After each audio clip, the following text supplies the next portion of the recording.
ষষ্ঠ হিজরির শেষের দিকে হুদাইবিয়া হতে প্রত্যাবর্তনের পর রাসূল সাল্লাল্লাহু আলাইহি সাল্লাম পরবর্তী রাষ্ট্রসমূহের বাদশাহ ও সমাজপতিদেরকে ইসলামের প্রতি আহ্বান জানিয়ে তাদের নিকট পত্র প্রেরণ করেন।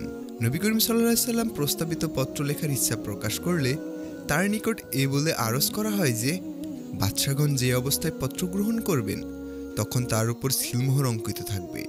এই পরিপ্রেক্ষিতে রাসূল সাল্লাল্লাহু আলাইহি সাল্লাম একটির উপর আংটি করিয়ে নিলেন, যার উপর মুদ্রিত বা খোদিত ছিল মোহাম্মদ রাসূলুল্লাহ। এই মুদ্রণ ছিল 3 পঙ্ক বিশিষ্ট।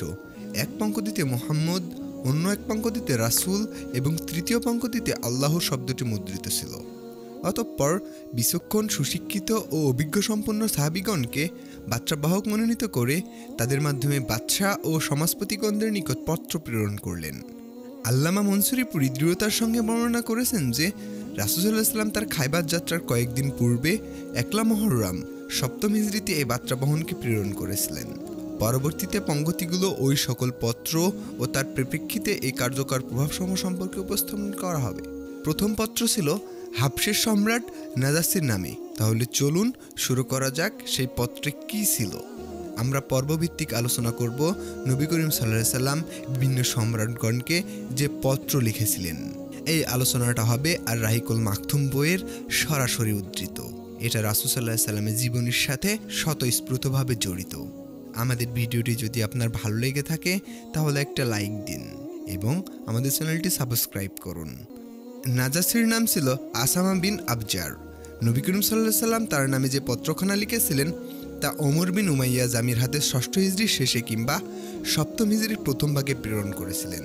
তাবারী এ পত্র রচনা বা বিষয়বস্তু সম্পর্কে উল্লেখ করেছেন, কিন্তু এ সম্পর্কে গভীরভাবে চিন্তা ভাবনা করলে এটা মনে হয় যে এই পত্রটি সেই পত্র নয় যা রাসূল সাল্লাল্লাহু আলাইহি সাল্লাম হুদাইবিয়ার সন্ধির পর লিখেছিলেন, বরং এটি ছিল সেই পত্র যা নবী করিম সাল্লাল্লাহু আলাইহি সাল্লাম মক্কা যুগে জাফরকে তার হাবশ হিজরতের সময় দিয়েছিলেন।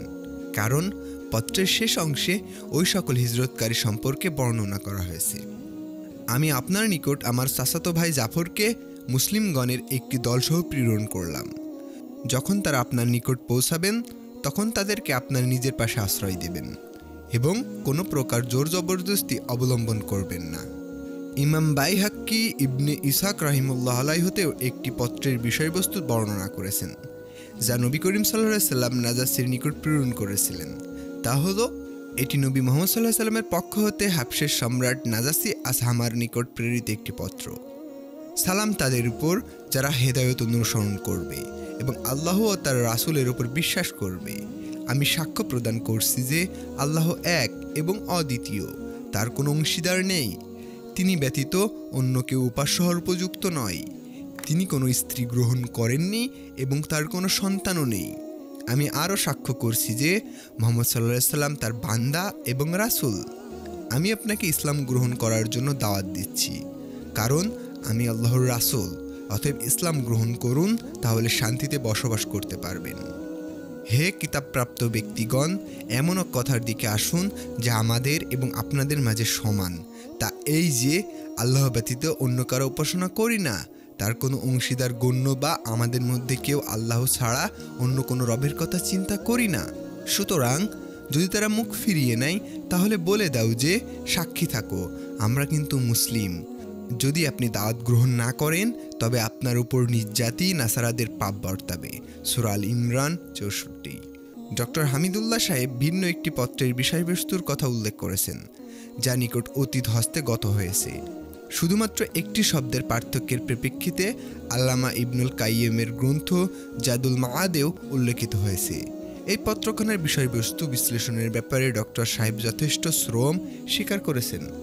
নতুন যুগের আবিষ্কার সমূহের নিরিখে তথ্যাদি চয়ন করে ও পত্রখানার ফটো কিতাবে সন্নিবেশ করেছেন। পত্রখানার বিষয়বস্তু হচ্ছে বিসমিল্লাহির রহমানির রহিম। আল্লাহর রাসূল মুহাম্মদ সাল্লাল্লাহু আলাইহি সাল্লামের পক্ষ হতে হাবশের সম্রাট নাজাসির নামে। সে ব্যক্তির উপর সালাম যে হেদায়েত অনুসরণ করবে। অতঃপর আমি আপনার প্রতি ওই আল্লাহর প্রশংসা জ্ঞাপন করছি যিনি ব্যতীত আর কোনো উপাস্য নেই, যিনি পবিত্র এবং শান্তি বিধানকারী, নিরাপত্তা প্রদানকারী, সংরক্ষক এবং তত্ত্বাবধায়ক। আমি সাক্ষ্য প্রদান করছি যে ঈসা বিন মরিয়ম আল্লাহর প্রদত্ত আত্মা এবং তার কালেমা। আল্লাহ তাকে পবিত্রা এবং সতীসাধী মরিয়মের প্রতি নিক্ষেপ করেছিলেন এবং তার প্রদত্ত আত্মা ও ফুৎকারের মাধ্যমে মরিয়ম ঈসার জন্য গর্ভধারণ করেছিলেন, যেমনভাবে আদমকে স্বীয় হাত দ্বারা সৃষ্টি করেছিলেন। আমি এক আল্লাহর প্রতি, যার কোনো অংশীদার নেই, এবং তার অনুগত্যের উপর পরস্পরের প্রতি সাহায্য সহানুভূতির উদ্দেশ্যে আহ্বান জানাচ্ছি এবং সে কথার প্রতি ডাক দিচ্ছি যে আপনি আমার অনুসরণ ও অনুকরণ করবেন এবং আমার উপর যা অবতীর্ণ হয়েছে তার উপর বিশ্বাস স্থাপন করবেন, কারণ আমি আল্লাহর প্রেরিত রাসূল। আমি আপনাকে এবং আপনার সৈন্য সম্পদকে আল্লাহর প্রতি, যিনি মহান সম্মানিত ও মহান মানীয়, আহ্বান জানাচ্ছি। আল্লাহ আমার উপর যে দায়িত্ব কর্তব্য অর্পণ করেছেন তা আপনাদের পৌঁছে দিয়ে তা গ্রহণ করার জন্য উপদেশ প্রদান করলাম। অতএব আমার উপদেশ গ্রহণ করুন। সেই ব্যক্তির জন্য সালাম যিনি হেদায়েত গ্রহণ ও অনুসরণ করবেন।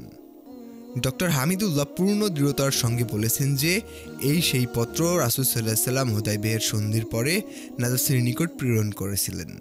এই পত্রের প্রমাণপঞ্জি ভিত্তিক তথ্যাদি নিয়ে বিচার বিশ্লেষণ করলে এর বিশুদ্ধতার ব্যাপারে কোনো সন্দেহ থাকে না, কিন্তু এ কথার কোনো দলিল পাওয়া যায় না যে নবী করিম সাল্লাল্লাহু আলাইহি ওয়াসাল্লাম হুদায়বিয়ার পরে এ পত্রখানা প্রেরণ করেছিলেন। বরং ইবনে ইসহাক এর বর্ণনায় ইমাম বাহিক্কি যে পত্রখানা উদ্ধৃত করেছেন তার বিষয়বস্তু মিল ও সকল পত্রের সঙ্গে পরিলক্ষিত হয় নবী করিম সাল্লাল্লাহু আলাইহি ওয়াসাল্লাম হুদায়বিয়ার সন্ধির পর খ্রিস্টান সম্রাট ও সমাজপতিগণের নিকট যে সকল পত্র লিখেছিলেন। কারণ উল্লেখিত পত্রসমূহে রাসূল সাল্লাম যেভাবে আয়াতে কারিম উল্লেখ করেছেন, অনুরূপভাবে বাহিক্কির বর্ণনাকৃত পত্রেও এ আয়াত করিমার উদ্ধৃত রয়েছে। তাছাড়াও এ পত্রে স্পষ্টভাবে আসামার নামও উল্লেখ রয়েছে, কিন্তু ডক্টর হামিদুল্লাহ উদ্ধৃত পত্রে কারোর নাম উল্লেখ নেই। এ কারণে আমার জোরালো ধারণা হচ্ছে ডক্টর হামিদুল্লাহর উদ্ধৃত পত্রখানা হচ্ছে প্রকৃতপক্ষে সেই পত্র যা রাসূল সাল্লাল্লাহু আলাইহি ওয়াসাল্লাম আসামার মৃত্যুর পর তার স্থলাভিষিক্ত ব্যক্তির নামে লিখেছিলেন, এবং সম্ভবত এই কারণেই ওর মধ্যে কারোর নাম উল্লেখ হয়নি। পরে উল্লেখিত তরতীরের ব্যাপারে আমার নিকট কোনো প্রমাণ নেই, বরং ওর ভিত্তি শুধু ওই অন্তর্নিহিত প্রমাণাদি যা উল্লেখিত পত্রসমূহের রচনা বা বিষয়বস্তু হতে পাওয়া যায়। তবে ডক্টর হামিদুল্লাহ উপস্থাপনের ব্যাপারে আমি অবাক হচ্ছি এই কারণে যে তিনি ইবনে আব্বাস এর বর্ণনা হতে বাহিক্কির উদ্ধৃত পত্রখানায় পূর্ণ দৃঢ়তার সাথে নবী করিম সাল্লাল্লাহু আলাইহি ওয়াসাল্লাম সে পত্র সম্ভাব্য করেছেন যা আসামার মৃত্যুর পর তার উত্তরাধিকারীর নামে লিখেছিলেন, অথচ এ পত্রে স্পষ্টভাবে আসামার নাম উল্লেখিত হয়েছে। যাই হোক, যখন আমর বিন উমাইয়া জামির নবী করিম সাল্লাল্লাহু আলাইহি ওয়াসাল্লামের পত্রখানা নাজাসীর নিকট সমর্পণ করলেন, তখন নাজাসী তা নিয়ে চোখের উপর রাখলেন এবং সিংহাসন থেকে অবতরণ করে জাফর বিন আত-তাবিয়ের নিকট ইসলাম গ্রহণ করলেন। অতঃপর নবী করিম সাল্লাল্লাহু আলাইহি ওয়াসাল্লামের নিকট পত্র লিখলেন যার বিষয়বস্তু ছিল বিসমিল্লাহির রহমানির রহিম, আল্লাহর রাসূল মুহাম্মদ সাল্লাল্লাহু আলাইহি ওয়াসাল্লামের খিদমতে নাজাসী আসহামার পক্ষ হতে। হে আল্লাহর রাসূল, আল্লাহর তরফ হতে আপনার ওপর সালাম, রহমত ও বরকত বর্ষিত হোক। আল্লাহ তাআলা এমন সত্তা যিনি ব্যতীত অন্য কোনো উপাসনার উপযুক্ত নয়। অতঃপর হে আল্লাহর রাসূল, আপনার অতীব মূল্যবান পত্রখানা আমার হস্তগত হয়েছে, যার মধ্যে আপনি নবী ঈসা এর ব্যাপারে উল্লেখ করেছেন। আকাশ ও পৃথিবীর মালিক আল্লাহর কসম, আপনি যা উল্লেখ করেছেন ঈসা তা হতে এক কথা অতিরিক্ত ছিল না। তিনি ঠিক তেমনই ছিলেন যেমনটি আপনি উল্লেখ করেছেন। অতঃপর আপনি যা কিছু আমাদের নিকট প্রেরণ করেছেন আমরা তা অবগত হলাম এবং আপনার চাচাতো ভাই ও সাহাবা বৃন্দকে আপ্যায়ন করলাম। সুতরাং আমি সাক্ষ্য প্রদান করছি যে আপনি সত্যি আল্লাহর রাসূল। আমি আপনার পত্রের মাধ্যমে ইসলামের প্রতি অঙ্গীকার গ্রহণ করলাম এবং আপনার চাচাতো ভাইয়ের হাতে হাত রেখে আল্লাহ রাব্বুল আলামিনের উদ্দেশ্যে ইসলাম গ্রহণ করলাম। নবী করিম সাল্লাল্লাহু আলাইহি ওয়াসাল্লাম নাজাসীকে একথাও বলেছিলেন যে তিনি যে জাফর এবং অন্যান্য হাফস মুজাহিদদের পাঠিয়ে দেন, এ কারণে তিনি আমর বিন উমাইয়া জামির এর সঙ্গে দুটি নৌকা করে তাদের প্রেরণের ব্যবস্থা করে দিলেন। একটি নৌকায় আরোহীদের মধ্যে ছিল জাফর, আবু মুসা আশআরী এবং অন্য সাহাবীগণ। তারা সরাসরি খাইবারে পৌঁছে খিদমতে নববীতে উপস্থিত হলেন। দ্বিতীয় নৌকা আরোহীদের মধ্যে ছিল বেশিরভাগই ভিন্ন পরিবারের লোকজন। তারা সোজাসুজি মদিনায় গিয়ে পৌঁছালো। এই নাজাসী সম্রাট তাবুক যুদ্ধের পর 9 হিজরিতে রজব মাসে মৃত্যুর মুখে পতিত হন। তার মৃত্যুর দিনই নবী করিম সাল্লাল্লাহু আলাইহি ওয়াসাল্লাম সাহাবীগণকে তার মৃত্যু সম্পর্কে অভিহিত করেন এবং তার গায়েবানা জানাজার আদায় করেন। তার মৃত্যুর পর অন্য একজন তার স্থলাভিষিক্ত হয়ে সিংহাসনে সমাসীন হন। নবী করিম সাল্লাল্লাহু আলাইহি সাল্লাম তার নিকটেও একটি পত্র প্রেরণ করেন, কিন্তু তিনি ইসলাম গ্রহণ করেছিলেন কিনা এ ব্যাপারে কিছুই জানা যায়নি। আমরা পর্বভিত্তিক আলোচনা করব নবী করিম সাল্লাল্লাহু আলাইহি সাল্লাম বিভিন্ন সম্রাটগণকে যে পত্র লিখেছিলেন। এই আলোচনাটা হবে আর রাহিকুল মাকতুম বইয়ের সরাসরি উদ্ধৃত। এটা রাসূল সাল্লাল্লাহু আলাইহি সাল্লামের জীবনের সাথে স্বতঃস্ফূর্তভাবে জড়িত। আমাদের ভিডিওটি যদি আপনার ভালো লেগে থাকে তাহলে একটা লাইক দিন এবং আমাদের চ্যানেলটি সাবস্ক্রাইব করুন। পরবর্তী পর্বের জন্য অপেক্ষা করুন। সেই পর্যন্ত আপনারা ভালো এবং সুস্থ থাকুন। আল্লাহ হাফেজ।